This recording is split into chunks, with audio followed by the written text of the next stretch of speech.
রাসূল সাল্লাল্লাহু আলাইহি ওয়াসাল্লামের 5টা নসিহাত নিয়ে কথা বলতে চাই। 1 নম্বর হচ্ছে উত্তম ইবাদতকারী। আল্লাহ যা হারাম করেছেন তা হতে বেঁচে থাকো, এতে তুমি হবে মানুষের মধ্যে উত্তম ও ইবাদতকারী।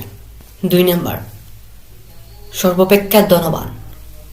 আল্লাহ তোমার তাকদীরে যা বন্টন করেছেন তাতেই সন্তুষ্ট থাকবে, এতে তুমি হবে মানুষের মাঝে সর্বাপেক্ষা ধনবান। 3 নম্বর পূর্ণ ঈমানদার। তোমার প্রতিবেশীর সাথে সদ্য ব্যবহার করবে, সৎ আচরণ করবে, এতে তুমি হবে পরিপূর্ণ ঈমানদার, পূর্ণ ঈমানদার। 4 নম্বর পূর্ণ মুসলিম। নিজের জন্য যা পছন্দ করো মানুষের জন্য তা পছন্দ করবে, তখন তুমি হবে পূর্ণ মুসলিম। 5 নম্বর বেশি হাসবে না, কেননা বেশি হাসি অন্তরকে মেরে ফেলে। অতিরিক্ত মাত্রায় অট্টহাসি যাকে বলে, সামান্য কিছুতেই অতিরিক্ত হাসাহাসি, এতে মানুষের অন্তর নষ্ট করে ফেলে।